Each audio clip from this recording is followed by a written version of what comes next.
కొంతమంది తెలుగుదేశం నాయకులు, బీజేపీ నాయకులు, జన సైనికులు నాయకులు కోవూరు ప్రజల మధ్య నామినేషన్ వేయడం భగవంతుడిచ్చిన అదృష్టంగా భావిస్తున్నాను.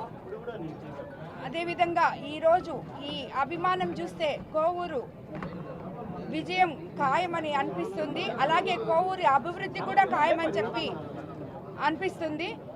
చంద్రబాబు నాయుడు గారి ఆశీస్సులతో ఉమ్మడి ఎన్డీఏ అభ్యర్థిగా కోవూరు నియోజకవర్గం నుంచి నేను ఎమ్మెల్యేగా ఈరోజే నామినేషన్ వేయడం జరిగింది.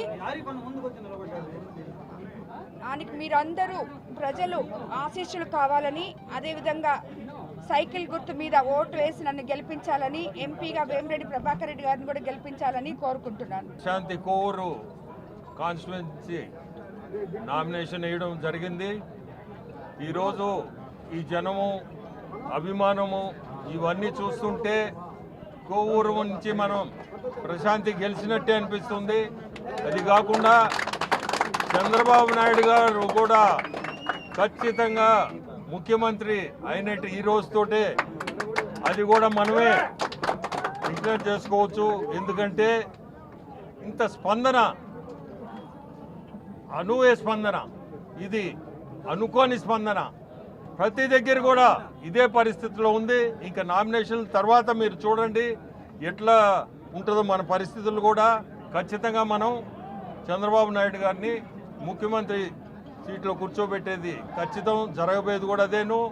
అట్లే ప్రతి కాన్స్టిట్యుయెన్సీ కూడా ఇదే పరిస్థితిలో ఉంది. మన జిల్లాలో, రాష్ట్రం అంతా కూడా ఇదే పరిస్థితి ఉంది. మనం ఎన్డీఏలో ఉండడం మన అదృష్టం ఈరోజు. ఎందుకంటే ఏదున్నా మనకి ఈరోజు ఉండే ఆర్థిక పరిస్థితుల్లో మనకి ఎన్డీఏ ప్రభుత్వం ఉన్న వల్ల ఖచ్చితంగా ఎన్డీఏ ఆడ గెలిచేది ఖచ్చితం. మనం కూడా భాగస్థులము ఆ కూటమిలో ఉన్నాము కాబట్టి, జనసేన, బీజేపీ, టీడీపీ 3 కూటమిలో ఉన్నాము కాబట్టి మనకి అభివృద్ధికి కూడా ఇబ్బంది లేకుండా పైన ఢిల్లీ ప్రభుత్వం నుంచి కూడా మనకి సహాయం ఉంటుంది. మనం ఆ కూటమిలో ఉన్నాము కాబట్టి మీ అందరూ కూడా చూస్తున్నారు ఈ అనూహ్య స్పందన. ఇక్కడ మీ అందరికీ కూడా ఇదే మన కోవూరు గెలుపు అనే అనుకోవచ్చు. అందరికీ నమస్కారం.